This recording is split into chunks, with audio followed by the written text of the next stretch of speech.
Sir Hanuman Beniwal ये कह रहे हैं कि नरेश मीणा अगर मेरी पार्टी से चुनाव लड़ते तो जीत जाते। चलिए अब वो तो समाप्त हो गया है। मेरी बुआ को अगर मूछें उगी होती तो मेरे काका होते हैं। बचिए। पर सर आपने तो बहुत कोशिश की हनुमान बेनीवाल को अपने पास लाने की। अपने लिए अनुकूलता ज्यादा गहलोत साहब के साथ में लग रही थी तो वो कांग्रेस के साथ में चले गए। अब मुझे लगता है वहां से भी उनका मोह भंग हो गया। राजकुमार रोत कहते हैं कि मैं हिंदू नहीं हूँ। मैं तो इस बात से सहमत हूँ। राजस्थान विपक्ष के लीडरों की बात करें तो आप सचिन पायलट को पसंद करते हैं, गहलोत को पसंद करते हैं, डोटासरा जी को पसंद करते हैं। सचिन पायलट कांग्रेस पार्टी में नई लीडरशिप जो है कांग्रेस की, उसके आइकन है, दिखाई देते। जो है डोटासरा साहब टॉवल हिलाने वालों के, चादर हिलाने वालों के लीडर। तो सब अलग अलग क्वालिटी के नेता हैं। सर आप पे आरोप लगते रहे हैं, जब सरकार गिराने की बात आई तो अशोक गहलोत जी ने बहुत आरोप लगाया। मुझे लगता है कि वो तो बादल अब छट चुके हैं। टेलीफोन टैपिंग के प्रकरण को लेकर के तो अब सरकार खुद ही कटघरे में खड़ी है और उन्हीं के ओएसडी ने अप्रूवर बन करके और सारे बयान कोर्ट में दे दिए हैं। लोग कहते हैं कि लोकेश शर्मा आपसे मिले हैं 2-3 बार। वो वहां से पीड़ित होकर के, व्यथित होकर के, उसके साथ धोखा हुआ है ऐसा मान करके जब वो आए और मुझे मिले, अपनी व्यथा सुनाई है, तो मैंने भी जहाँ तक जैसा मैं मार्गदर्शन कर सकता था मुझे मार्गदर्शन करना चाहिए। करोड़ीलाल मीणा के बारे में आपका क्या कहना है? कभी कभी आवेग में आकर के स्वभाववश कुछ न कुछ जो है आंदोलन धर्मी व्यक्ति रहे हैं वर्षों तक, तो कुछ न कुछ कर देते हैं। आप दोनों में से किसको बेटर मानते हैं, राहुल गांधी या प्रियंका गांधी? मुझे लगता है अभी नई आई है, आने दीजिए, थोड़े दिन बाद पता चलेगा। विपक्षी लगातार ईवीएम पे सवाल उठा रहे हैं। बहाने ढूंढने की जो कोशिश करता है उनको निरंतर और पतन के गर्त में लेकर के जाए। सर अंबेडकर जी के मुद्दे पर इतना हवा बना रखा है, क्या आपको लगता है कांग्रेस के पास अब मुद्दों का अकाल है? अंबेडकर जी पे जिनका भारतीय जनता पार्टी ने ही सम्मान किया, कांग्रेस ने जिनका हमेशा ही अपमान किया, उनकी योग्यता उनकी प्रतिभा के साथ में खिलवाड़ किया, न केवल उनका अपमान किया अपितु देश का नुकसान भी किया। सबसे ज्यादा पसंद क्या करते हैं खाने में आप? सामान्य राजस्थानी खाना, बाजरे की रोटी, रायता, काचरी मिर्ची की सब्जी, ग्वारफली की सब्जी। आपके बेटे के बारे में कहा जाता है जब आप मंत्री बन के आए तो गेट पे रोक लिया सुरक्षा कर्मियों ने। संयोग से उसी दिन वो स्कूल से आया था, सिक्योरिटी के लोगों से आग्रह किया और बताया अपना परिचय देकर के कि मैं उनका बेटा हूँ, मुझे तो अंदर जाने दीजिए। तो सिक्योरिटी वालों ने कहा हमने तो देखा नहीं है कभी, हम जानते भी नहीं है तुमको, और तुम भागो यहाँ से। कई सारे लोग इस तरह के फर्जी बन करके आते। आप फेस हैं राजस्थान।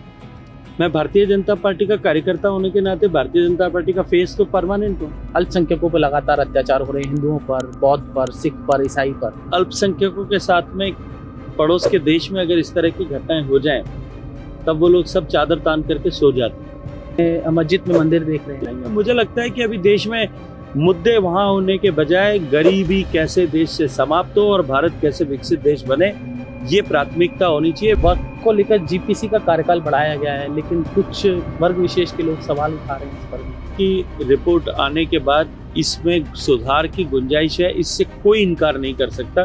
सर एक कश्मीर फाइल शरीफ साहब को लिखे हुए एक डायलॉग है, उसमें सरकार चाहे किसी भी हो, सिस्टम हमारा चलेगा। तो सर आपका जो विभाग है वो इस डायलॉग पे कहीं ना कहीं फिट बैठता है।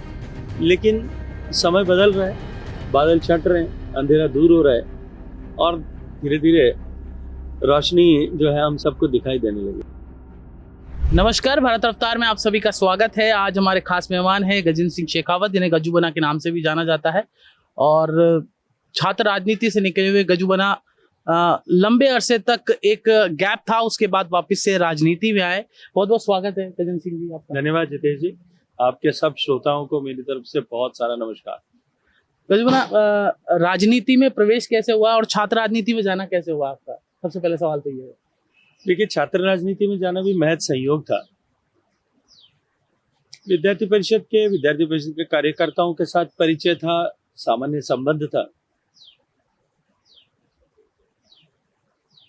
और 1991 के चुनाव में विद्यार्थी परिषद के कार्यकर्ताओं का आग्रह था कि मुझे चुनाव लड़ना चाहिए और उनके आग्रह को स्वीकार किया। चुनाव में अवसर मिला और उस अवसर के चलते हुए मुझे छात्र संघ की राजनीति में आने का सौभाग्य मिला, जो बाद में छात्र संघ के अध्यक्ष के रूप में कार्यकाल और एक लंबा कालखंड विद्यार्थी परिषद के साथ जुड़ाव करा। सरकारी पिताजी आपके सरकारी जॉब में थे, तो कभी सोचा था कि राजनीति करने का मौका मिलेगा, ऐसे छात्र पॉलिटिक्स में आऊंगा? फिर बिल्कुल भी नहीं था। परिवार में राजनीति का न तो कोई ऐसा माहौल था, न वायुमंडल था, न कोई सोच था। उल्टा एक रेजिस्टेंस इसको लेकर के थी। जब मुझे 1991 में पहली बार छात्र संघ का चुनाव लड़ने का मौका मिला था और टिकट मिल गया ऐसा तय होने के बाद में, मेरे पिताजी उसको लेकर के भारी नाराज थे। नाराजगी इस कदर तक थी कि उन्होंने मुझे कहा कि तुमको या तो घर में रहना है या राजनीति करना है, दो में से एक का चुनाव करना पड़ेगा। लेकिन स्वर्गीय भैरव सिंह साहब के साथ में जैसा पिताजी का संबंध था, वो भैरव सिंह जी को बड़े भाई की तरह मानते थे। तो मैंने भैरव सिंह साहब को निवेदन किया, मैं कहा मुझे टिकट मिला है, इसके लिए मुझे घर से निकाल रहे हैं। तो खूब हंसे और उन्होंने कहा कि कोई बात नहीं, मैं अपने पास रख लूंगा, तुम चिंता मत करो, चुनाव लड़ो। और वहां से जो है ये शुरुआत, धीरे धीरे घर में भी सबकी उसको लेकर के एक्सेप्टेंस बनी, सबने उसको लेकर के स्वीकार किया। लेकिन शुरू शुरू में के दौर में तो जो है उसको लेकर के भारी प्रतिरोध। क्योंकि सर जयनारायण व्यास यूनिवर्सिटी के इलेक्शन मैंने भी देखे हैं, बड़ा इंटरेस्टिंग होता है चुनाव, और हर तरह से मतलब चलता है, सब बाहुबल भी चलता है, मैं I have seen several time.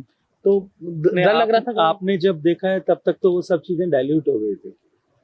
जब 90-91 के और उस दौर में जो चुनाव होते थे वो और भी ज्यादा वाइब्रेंट भी होते थे और सब तरह के रंग होते थे उसमें। लेकिन एक बात मैं जिम्मेदारी के साथ में कह सकता हूँ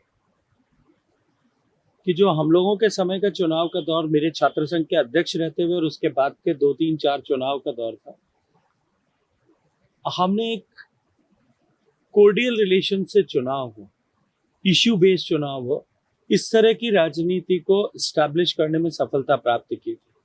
जो सामान्यतया एक संघर्ष, जातियों के संघर्ष, आइडियोलॉजी के संघर्ष में बदल जाते हैं,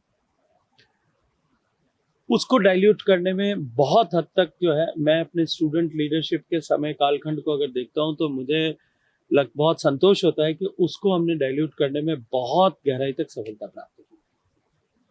सर आप वॉलीबॉल के भी प्लेयर रहे? नहीं, बास्केटबॉल के प्लेयर रहे। बास्केटबॉल फिर उसमें करियर नहीं बनाया, ऐसा क्यों? क्योंकि खेल की अपनी एक उम्र होती है। बास्केटबॉल जैसे खेल में 24, 25, 26 साल तक आते आते आदमी प्लेयर जो है वो रिटायर हो जाता है। और खेल को कैरियर बनाना कभी उद्देश्य भी नहीं था। अपना छात्र संघ का कार्यकाल समाप्त करने के बाद में मुझे एक बार की अवसर मिला था कि मैं भारतीय जनता पार्टी की राजनीति में आ जाऊं।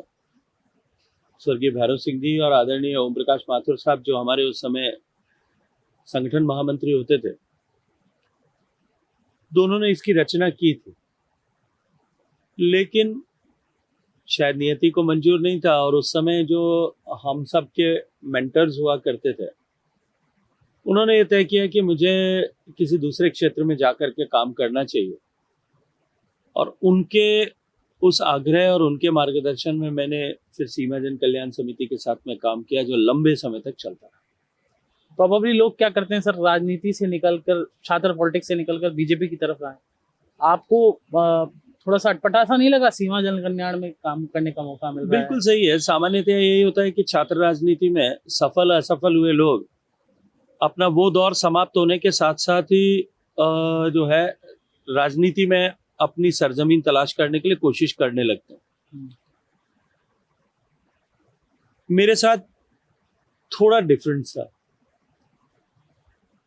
उस समय 1992 में जब मैं स्टूडेंट यूनियन का प्रेसिडेंट था, बहुत बड़ी घटना हुई थी। 6 दिसंबर में विवादित ढांचा गिराया गया था। हम लोग भी कार सेवा में शरीक थे, और उसके बाद में आदरणीय भैरव सिंह जी की सरकार चली गई थी।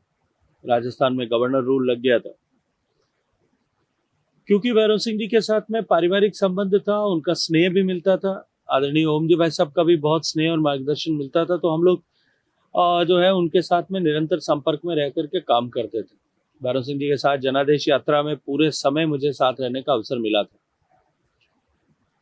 एक बार की ऐसी परिस्थितियां बनी थी, भैरव सिंह जी का भी आग्रह था कि मुझे चुनाव की राजनीति में आना चाहिए, लेकिन कुछ संयोग नहीं बना।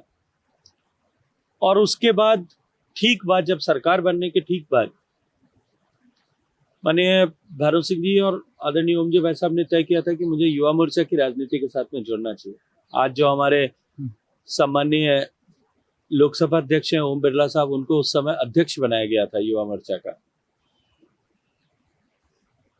और उनको जोधपुर भेजा गया था मुझे लेने के लिए। वो आए, मुझे कहा कि हमको युवा मोर्चा में साथ काम करना है, ऐसा तय हुआ है। हम उस समय के संघ कार्यालय में गए क्योंकि विद्यार्थी परिषद की जिम्मेदारी थी, और तत्कालीन प्रांत प्रचारक स्वर्गीय लक्ष्मण सिंह जी बहुत जो है तेजस्वी ओजस्वी व्यक्ति थे। उन्होंने उस बात को सिरे से खारिज कर दिया और उन्होंने कहा कि हमने तय कर रखा है कि तुम्हें किस जगह जाकर किस क्षेत्र में काम करना है, समय आएगा तब राजनीति में भेजेंगे, अभी तुम्हारे लिए दूसरा काम निश्चित है। और वहां से मेरी वो सीमा जन कल्याण समिति के साथ में काम करने की शुरुआत हुई, जो लगातार 2013 तक चलती है। सर, आप बॉर्डर पे जाकर आपने काम किया, वहाँ के लोगों से संबंध स्थापित किए, क्योंकि बॉर्डर के आसपास का जैसे गांव मैंने देखे हैं बाड़मेर जैसलमेर के, तो किस तरह का अनुभव रहा। और मैं ये देखता हूँ कि आप तो उस एरिया में काम करिए है, देशभक्ति का आप में जज्बा था, लेकिन आज किसी अधिकारी को बोल दो जैसलमेर लगाएंगे तो वो सोचता है काले पानी की सजा है एक तरह से। देखिए, अब तो जैसलमेर बहुत बदल गया है। मेरा तो स्वाभाविक रूप से जुड़ाव इसलिए था कि मेरा जन्म जैसलमेर में हुआ है, लेकिन जिस तरह की परिस्थितियां उस समय में जैसलमेर बाड़मेर के इस बॉर्डर के क्षेत्र में थी, अननेचुरल डिवाइड था। आजादी के समय में जिस तरह से एकाएक देश बंट गया और कोई क्लियर कट फॉल्ट लाइन भी उस बॉर्डर पर नहीं थी। एकाएक एक गांव जो आज भारत का हिस्सा था कल पाकिस्तान बन गया, और सीमावर्ती क्षेत्र पर रहने वाले नागरिकों में धीरे धीरे जिस तरह से वहां पे सुनियोजित रूप से एक षड्यंत्र पूर्वक वहां के नागरिकों में रेडिकलाइजेशन की कोशिश की जा रही थी, एक मजहब विषयक से लोगों में, उन सब के चलते हुए 90 के दशक तक आते आते 71 से लेकर के भारत पाकिस्तान युद्ध के बाद की परिस्थितियों से वो पूरा क्षेत्र बाड़मेर जैसलमेर थोड़ा बीकानेर का हिस्सा, ये जो पूरा क्षेत्र राष्ट्रीय गतिविधियों का केंद्र बन गया। सीमा पे रहने वाले नागरिकों में सीमावर्ती क्षेत्र का नागरिक होने के नाते उनका जो अतिरिक्त दायित्व है, इसका बोध कराना और सीमावर्ती क्षेत्र पर सामंजस्य भी बना रहे और भारत की सीमा सुरक्षित रहे, इसके लिए नागरिकों की एक second line of civil defence खड़ी करना, ये जिम्मेदारी जो है वो सीमा जन कल्याण समिति में काम करते हुए मिली थी। और मैं ये मानता हूं कि सीमा जन कल्याण समिति ने जिस तरह से काम किया लगातार बॉर्डर पर, आज अगर राजस्थान की सीमाएं इतनी सुरक्षित हैं तो इसके कुछ प्रमुख कारणों में से एक कारण जो है वो सीमा जन कल्याण समिति का काम होगा। उससे पहले सर कहते हैं कि आप जब 20 साल तक सीमा जन कल्याण समिति में काम कर रहे थे, या स्वदेशी जागरण मंच में कुछ समय काम किया आपने, तो लोग मैंने रिसर्च कराई तो पता चला कि आप बीजेपी कार्यालय तक नहीं जानते थे जब आप दिल्ली आए। सामान्यतया विचार परिवार में काम करने वाले कार्यकर्ताओं से यही अपेक्षा होती है कि वो जिस संगठन के साथ में उनको दायित्व मिला है उसके साथ में निष्ठापूर्वक काम करें। और आपने ठीक कहा है, सीमा जन कल्याण समिति में काम करते हुए 2014 में जब मुझे भारतीय जनता पार्टी में भेज करके और चुनाव की राजनीति में उतारा गया, उससे पहले तक मैंने कभी दिल्ली या जोधपुर का भारतीय जनता पार्टी का कार्यालय नहीं देखा। जयपुर के कार्यालय के लिए नहीं कहूंगा, क्योंकि स्वर्गीय भैरव सिंह जी जब मुख्यमंत्री थे और 93 के चुनाव में क्योंकि मैं बहुत एक्टिवली इंगेज था, जैसा मैंने कहा जनादेश यात्रा में मुझे भैरव सिंह जी के साथ पूरे समय में रहने का अवसर मिला था, इसलिए जयपुर का कार्यालय में कुछ बार गया था, लेकिन उसके अतिरिक्त कभी भारतीय जनता पार्टी के किसी भी कार्यालय में जाना, उनके किसी भी कार्यक्रम में जाना, ऐसा कभी अवसर नहीं। दिल्ली में आप आए थे, किसी दोस्त को भी फोन किया था ऐसा? जब मुझे 2018 में चुनाव की राजनीति में आने के लिए ऐसा कहा गया था और मुझे कहा गया था मेरे तत्कालीन मेंटर्स के द्वारा कि तुम जा करके भारतीय जनता पार्टी कार्यालय में जाके संगठन महामंत्री जी से मिल के आओ। तो आपने ठीक, जिसने भी आपको जहां भी आपने देखा होगा ठीक किया। मैं दिल्ली के एयरपोर्ट पर आकर के मैंने गूगल किया और फिर अपने एक दोस्त को फ़ोन किया जो विद्यार्थी परिषद के हमारे साथी थे, आजकल भारतीय जनता पार्टी की राजनीति में दिल्ली प्रदेश में बहुत एक्टिवली काम करते हैं। उनको मैंने फ़ोन किया था कि मित्र आ जाओ, तो मुझे कार्यालय का भी पता नहीं और कार्यालय में कैसे एंटर करते हैं ये भी पता नहीं, तुम ही मुझे अंदर लेकर के जाओगे। और वो आए थे और उन्हीं के साथ में पहली बार मैं दिल्ली भारतीय जनता पार्टी जो उस समय 9 अशोका रोड में हुआ करता था उसमें जाने का अवसर मुझे मिला था। गजिन जी, मैंने 14 से मैं लगभग आपको जानता हूँ और देखा है करीब से। मैंने आपके परिवार में कौन कौन है आज तक देखा नहीं। एक बार आपकी दोनों बच्चियां जरूर आपके चुनाव में, वो भी अंदर ही थी मैंने, उसके अलावा आपके घर में कौन कौन है ये भी दर्शक जानना चाहते हैं, परिवार में कौन कौन है। देखिए, पिताजी, माताजी और पत्नी के अलावा 3 बच्चे, 2 बेटियां और 1 बेटा। माँ छोड़ के चली गई कोविड के बाद में, क्योंकि उनको कोरोना ग्रस्त हो गई थी, इनके लंग्स में प्रॉब्लम हुई और 2021 में उनका देहावसान हो गया। 2 बेटियां हैं, बड़ी और छोटा बेटा है अभी कैम्ब्रिज में विश्वविद्यालय में, वहाँ लंदन में अपनी स्कॉलरशिप के साथ में पढ़ाई कर। एक बच्ची एडवेंचर भी करती है आपकी? बड़ी बेटी मेरी वो एडवेंचर स्पोर्ट्स में है। पहले वो राइफल शूटर थी, राइफल शूटिंग किया करती थी, मेडलिस्ट थी, और उसके बाद में अब वो एडवेंचर स्पोर्ट्स करती हैं। She is into rafting, kayaking, deep sea diving, sky diving, कई तरह के उसमें जो है ऐसे साहसिक खेलों में वो भाग लेती रहती है। उसने अनेक स्तर पर जो है रिकॉर्ड्स भी बनाए हैं। उसकी अपनी अलग दुनिया है, वो अपना अलग काम कर रही है। गजबना, आपके बेटे के बारे में कहा जाता है जब आप मंत्री बन के आए तो गेट पे रोक लिया सुरक्षा कर्मियों ने। हाँ क्योंकि जब वो 8 साल का था, और रादर 8 भी नहीं, 7.5 साल का होगा, जब उसको 4थी क्लास में एडमिशन, प्रवेश करते ही हमने उसका ऊटी में एडमिशन करा दिया था, लॉरेंस स्कूल में। तो तब से लेकर के कभी वो जोधपुर में या दिल्ली में हम लोगों के साथ नहीं रहा। जब 2017 में मुझे पहली बार मंत्री बनने का सौभाग्य मिला था, माननीय प्रधानमंत्री जी ने मुझे अवसर दिया था, उस समय वो जो हमारे साथ में नहीं था। जब 2019 के चुनाव के बाद में जब मुझे मंत्रिमंडल में शामिल किया गया, संयोग से उसी दिन वो स्कूल से आया था। बहुत सारी भीड़ भाड़ थी, मीडिया के बहुत सारे लोग थे। जैसे ही घोषणा हुई, नाम जानकारी में आया, बहुत सारी भीड़ हो गई थी, तो सिक्योरिटी के लोगों ने सबको बाहर, गेट से बाहर किया, उसको भी बाहर कर दिया। स्कूल में पढ़ता था, उसने सिक्योरिटी के लोगों से आग्रह किया और बताया अपना परिचय देकर के कि मैं उनका बेटा हूँ, मुझे तो अंदर जाने दीजिए। तो सिक्योरिटी वालों ने कहा, हमने तो देखा नहीं है कभी, हम जानते भी नहीं है तुमको, और तुम भागो यहाँ से। कई सारे लोग इस तरह के फर्जी बन करके आते हैं। अब क्योंकि हमारे यहाँ घर में परंपरा है, स्कूल में पढ़ने वाले बच्चों को मोबाइल भी नहीं देते, तो उसके पास मोबाइल भी नहीं था। फिर बाहर उसने किसी से ऐसा बताते हैं, उसने फोन मांगा और उसको फोन लेकर के अपनी बड़ी बहन को फोन किया।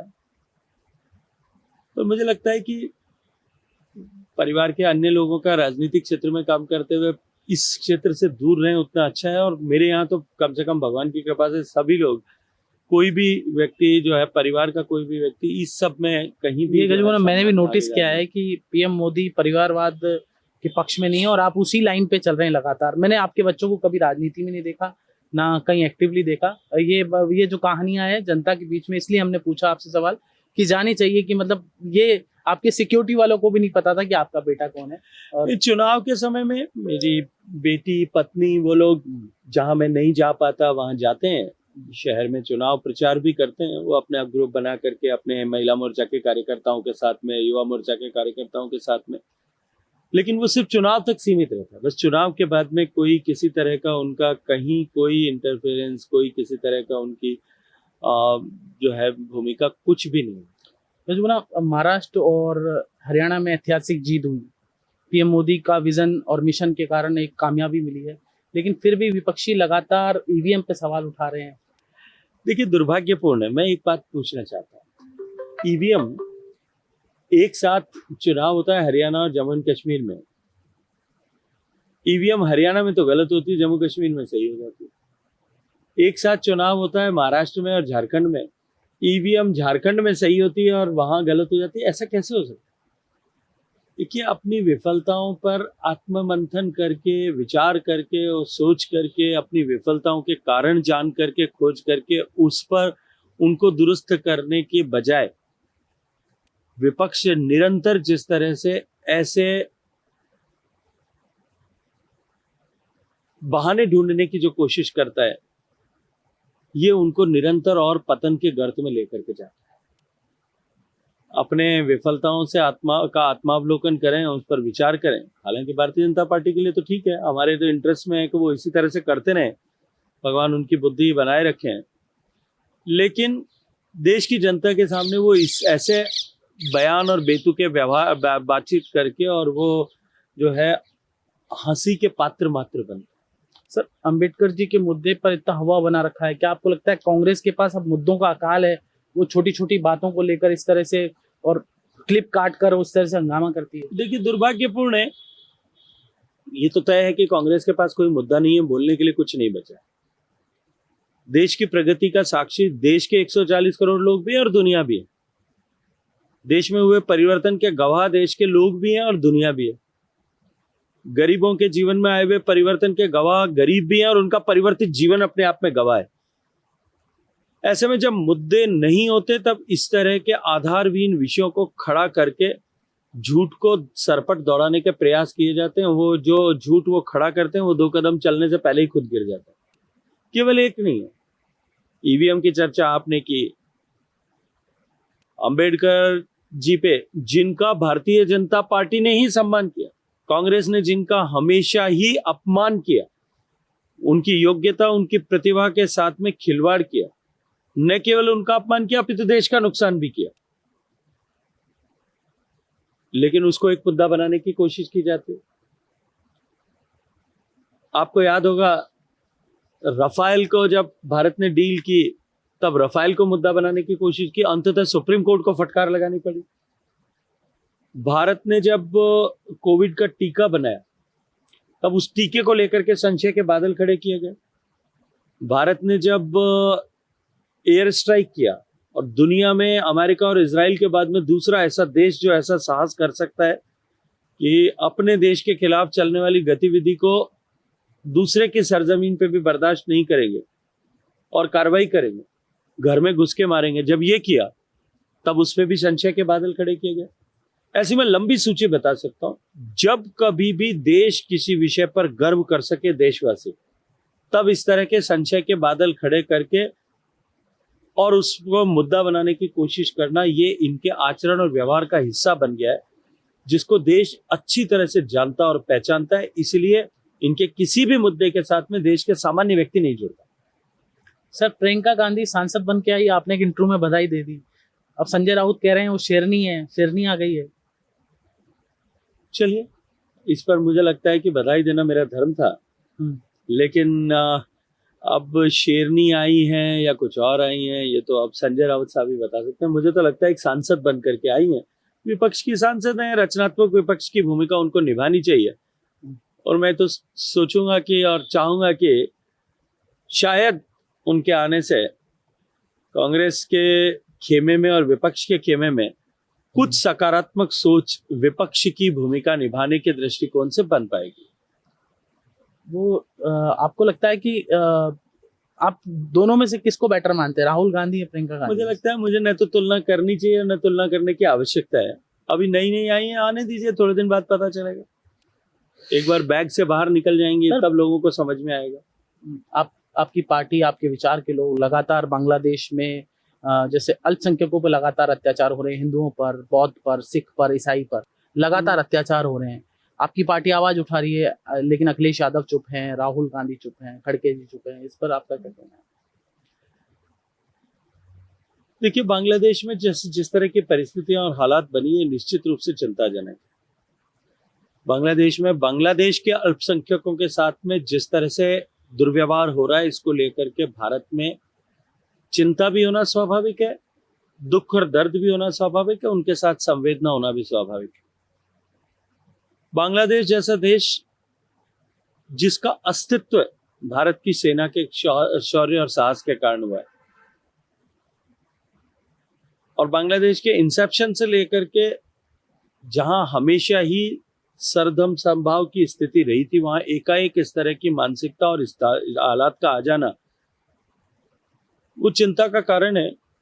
लेकिन सरकार के स्तर पर जो भी कूटनीतिक प्रयास इस दृष्टिकोण से किए जा सकते हैं, उन सब पर हो भी रहा है और आगे विचार भी हो रहा है। मुझे ना कभी आपको ऐसा लगता है कि दोहरी नीति है कुछ लोगों की, अगर भारत में अल्पसंख्यकों पे छोटा मोटा मामला भी हो जाता है तो जो मानवाधिकार आयोग के बड़े बड़े एनजीओ चलते हैं, बड़ा मामला उठा देते हैं, और बांग्लादेश में लगातार अल्पसंख्यकों पर अत्याचार हो रहे हैं, लेकिन वहां पर अब कोई आवाज नहीं उठा रहे वैसे एनजीओ। देखिए, एक जो है गौकशी करने वाले की हत्या अगर भीड़ कर दे तो भारत में मानवाधिकार संकट में आ जाते हैं। और अगर सैकड़ों अल्पसंख्यकों के साथ में पड़ोस के देश में अगर इस तरह की घटनाएं हो जाएं, तब वो लोग सब चादर तान करके सो जाते हैं। ये तो चरित्र सबके सामने उद्घाटित है कि ये इनके व्यवहार जो हैं वो मौका परस्ती के व्यवहार। सर, धार्मिक स्थलों के सर्वे की बात कोर्ट कह रहा है, लेकिन ओवैसी जैसे लोग लगातार मोदी जी पर सवाल उठा रहे हैं कि ये हर मस्जिद में मंदिर देख रहे हैं। देखिए, मुझे लगता है कि जो विषय न्यायालय में लंबित हो जाते हैं उन विषयों पर चर्चा सार्वजनिक रूप से इस तरह के जिम्मेदार पदों पर बैठे हुए लोगों को नहीं करनी चाहिए। जो न्यायालय में लंबित विषय है, न्यायालय के निर्णय करने दीजिए। न्यायालय ने निर्णय किया, वर्षों तक इसको लेकर के दलीलें दी गई, संघर्ष किए गए। आपके जैसे इंटरव्यू करने वाले और मेरे जैसे जवाब देने वाले लोगों ने बहुत सारे प्रश्न और उत्तर किए होंगे, लेकिन जिस दिन सर्वोच्च न्यायालय ने फैसला दिया उसके बाद में भगवान श्री राम का मंदिर वहां भव्य मंदिर बन गया। अब जो न्यायालय में विषय विचाराधीन है, चाहे वो मथुरा को लेकर के होगा, चाहे वो काशी को लेकर के होगा, या चाहे कहीं भी और को लेकर के होगा, जिस दिन न्यायालय से स्पष्ट निर्णय आ जाएंगे उस दिन उस पर उसके अनुकूल आचरण करेंगे। मुझे लगता है कि अभी देश में मुद्दे वहां होने के बजाय गरीबी कैसे देश से समाप्त हो और भारत कैसे विकसित देश बने, ये प्राथमिकता होनी चाहिए। विचार विमर्श की और विमर्श की दोनों की प्राथमिकता यही होनी चाहिए। वक्फ को लेकर जीपीसी का कार्यकाल बढ़ाया गया है, लेकिन कुछ वर्ग विशेष के लोग सवाल उठा रहे हैं इस पर भी। देखिए, वक्फ के नाम पर जिस तरह से संपत्तियों को खुर्द-बुर्द किया गया, जिस तरह से मजहब विशेष की संपत्ति जिनके कस्टोडियन वक्फ को होना चाहिए, उसके उलट आचरण वक्फ में बैठे हुए लोगों ने स्थानीय स्तर पर किए, निश्चित रूप से इस जेपीसी की रिपोर्ट आने के बाद इसमें सुधार की गुंजाइश है। इससे कोई इनकार नहीं कर सकता और इसमें सुधार होना ही चाहिए। सर, अब पर्यटन मंत्रालय, उस पर बात कर लेते हैं 2-5 मिनट। सर, आपके पास पर्यटन मंत्रालय है, भारत के लिए क्या नया करने वाले हैं? और लगातार टूरिज्म की दृष्टि में भारत में बहुत विदेशी टूरिस्ट भी आ रहा है, 10 पॉइंट कुछ करके मिलियन कर विदेशी टूरिस्ट आ चुके हैं, और राजस्थान खास कर पे, आप राजस्थान के निवासी हैं, क्या प्लान है राजस्थान को लेकर आप? देखिए, भारत पर्यटन के दृष्टिकोण से अपार संभावनाओं के द्वार पर खड़ा है। एक तरफ भारत ने जिस गति के साथ में प्रगति की है, जिस तेजी के साथ में प्रगति की है, उसके चलते हुए भारत के प्रति आकर्षण पूरे विश्व भर का नए सिरे से बना है। भारत एक ऐसा देश है जो कल्चरल और ज्योग्राफिकल और नेचुरल तीनों डाइवर्सिटीज वाला देश है। इसके चलते भी यहाँ अपार संभावना है। माननीय प्रधानमंत्री जी ने जिस तरह से 10 साल में भारत में इंफ्रास्ट्रक्चर पर काम किया, 1.5 लाख किलोमीटर सड़कें बनी है, 100% इलेक्ट्रिफिकेशन लगभग रेलवे का हो गया है, नई सेमी हाई स्पीड ट्रेन चलने लगी हैं, एयरपोर्ट्स का विस्तार हुआ है, 75 से संख्या 157 तक पहुंच गई है, नए वाटरवेज आइडेंटिफाई किए गए हैं, उन पर काम हो रहा है, और टूरिज्म इंफ्रास्ट्रक्चर पर बहुत सारा काम, टूरिस्ट का ओवरऑल एक्सपीरियंस अच्छा हो और बढ़े, अपलिफ्ट हो, उसको लेकर के भी बहुत सारा काम। स्वदेश दर्शन योजना के 2 चरणों में, प्रसाद योजना के भीतर और देश सरकार के अन्य योजनाओं के द्वारा उस पर भी काम हुआ है। इन सब के चलते हुए एक तरफ जहां विदेशी सैलानियों का आने का क्रम और आकर्षण दोनों बढ़ा है, वहीं पिछले 10 वर्षों में मोदी जी की सरकार की नीतियों को धरातल पर उतारने के चलते हुए जिस तरह से भारत का मध्यम वर्ग जो है बढ़ा है। 25 करोड़ लोग गरीबी की रेखा से बाहर निकल करके मध्यम वर्ग में सम्मिलित हुए हैं। जो एस्पिरेशनल क्लास है, अब उनकी जेब में खर्च करने के लिए पैसा है, इसलिए वो घर से बाहर निकल करके जाना चाहते हैं। और तीसरा, भारत की बढ़ती हुई अर्थव्यवस्था के कारण से भारत के डोमेस्टिक टूरिज्म का जो बूस्ट भारत ने पिछले वर्षों में देखा है, जैसा मैंने कहा, भारत असीम संभावनाओं के द्वार पर पर्यटन की दृष्टि से खड़ा है। और मैं ये मानता हूं कि फॉर्मल इनफॉर्मल टूरिज्म दोनों को अगर जोड़ दिया जाए तो भारत की इकोनॉमी में 10% कंट्रीब्यूशन आज के समय में टूरिज्म कर रहा है।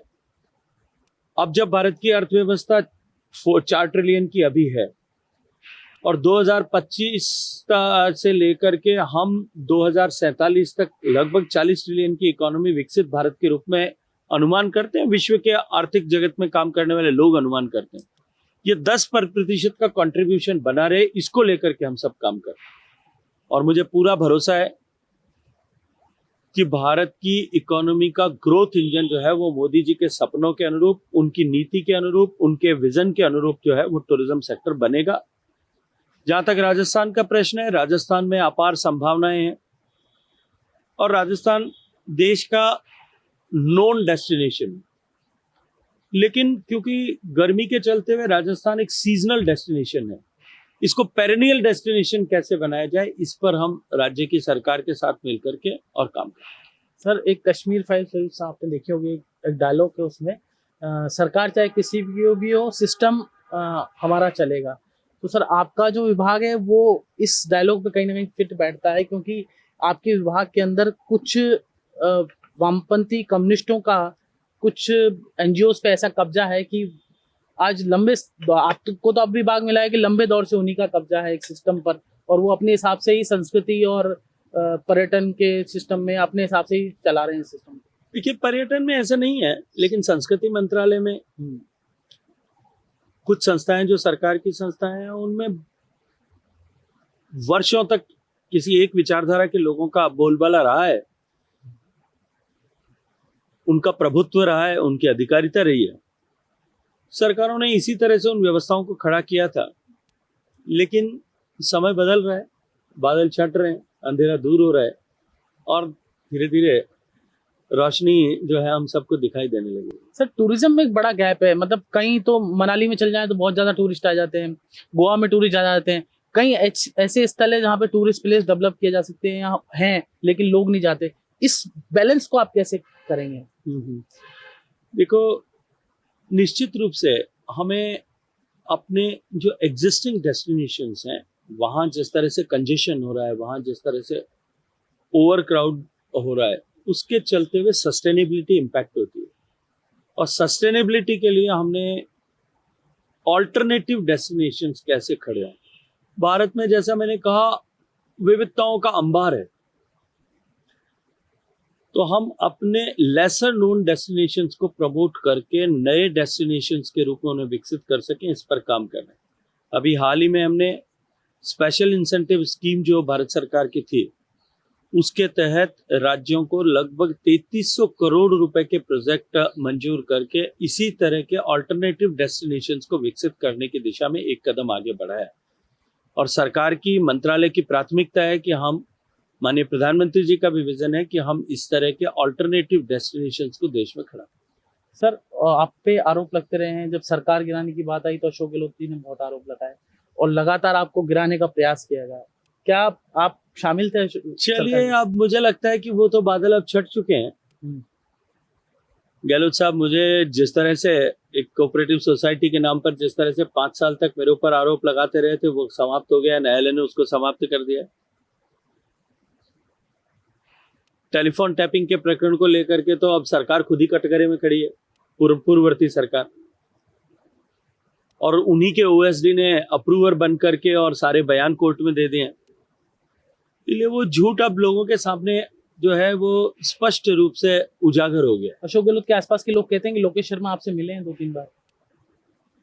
देखिए, मुझे लगता है कि मिलना कोई पाप नहीं होगा, और अगर मिले भी हैं तो इसमें कहीं कोई नुकसान नहीं है।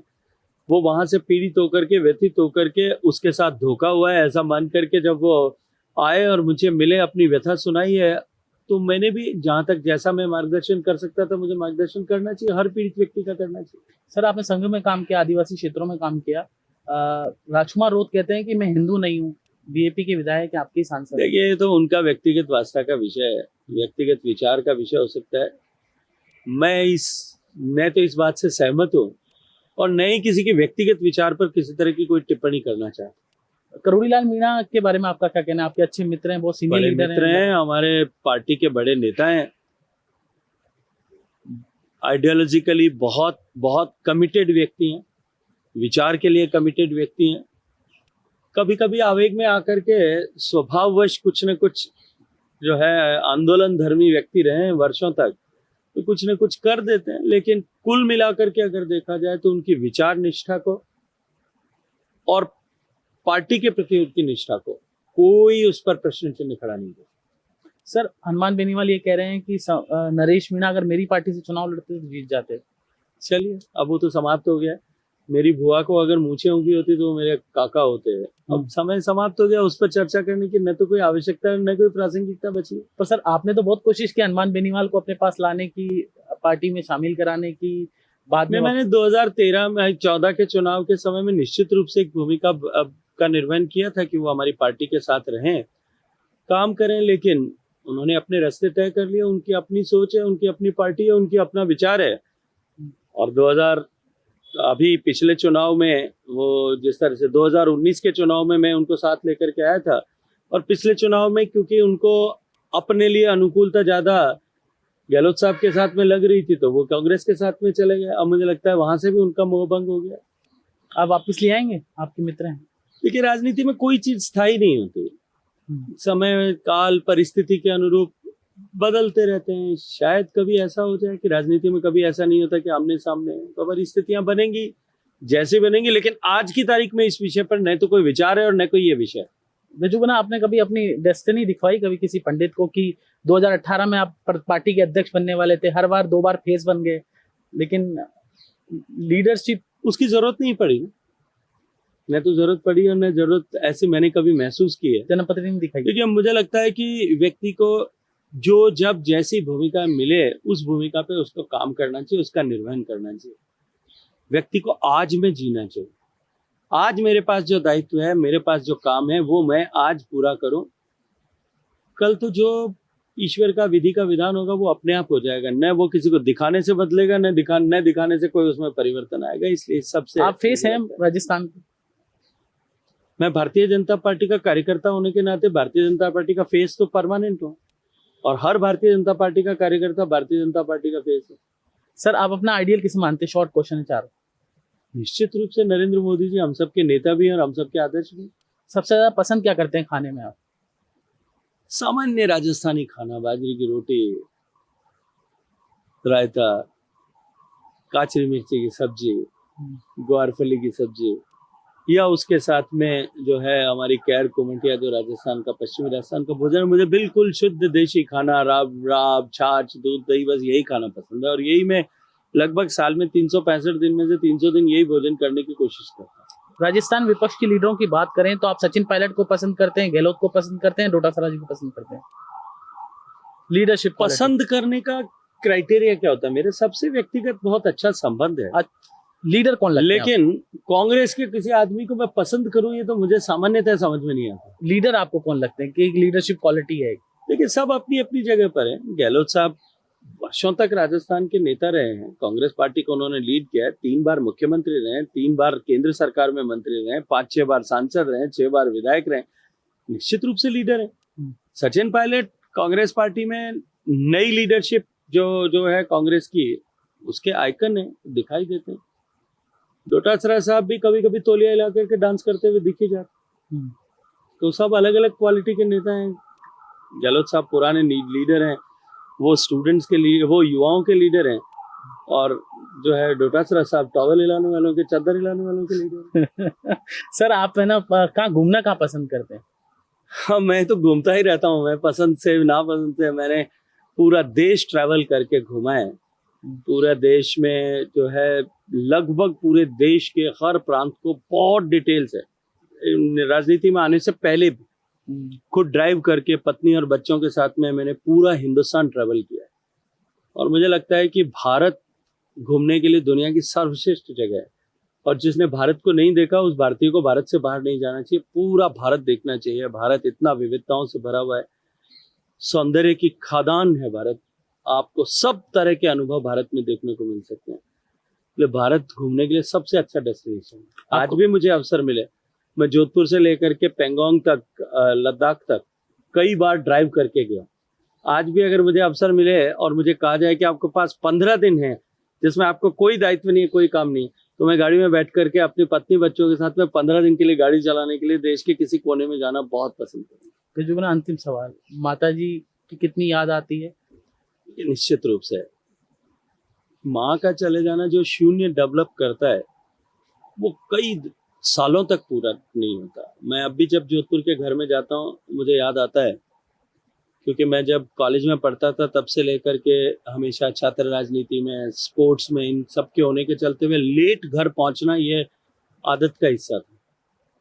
कभी 10 बजे, कभी 11 बजे, कभी 12 बजे, कभी 1 बजे, कभी 2 बजे जब भी घर जाता था, क्योंकि मेरे पेरेंट्स बहुत जल्दी सोने की आदत वाले लोग थे, लगभग 8:30-9 बजे सो जाते थे, सुबह 4-5 बजे के बीच में उठते थे। तो मैं जब भी घर जाता था माँ दरवाजा खोलती थी तो एक सेंटेंस बोलती थी, देखा कितनी बज गई है, इतनी लेट आया।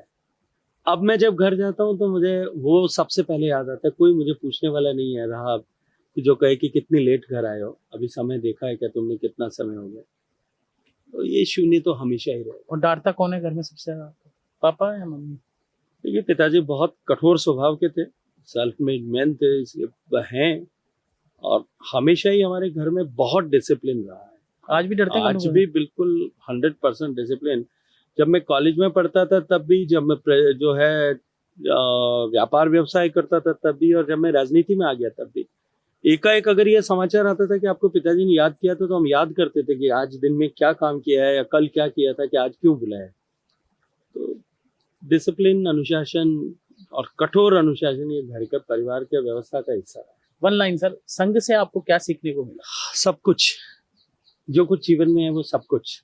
व्यक्ति महत्वपूर्ण नहीं है, व्यक्ति का काम महत्वपूर्ण है, और बिना किसी आकांक्षा अपेक्षा के निर्लिप्त भाव से होकर के काम करना इस संघ की शिक्षा।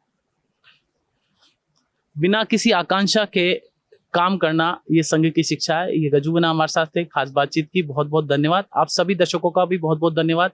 आप जरूर इस वीडियो को शेयर कीजिए, लाइक कीजिए, सब्सक्राइब कीजिए। नमस्कार।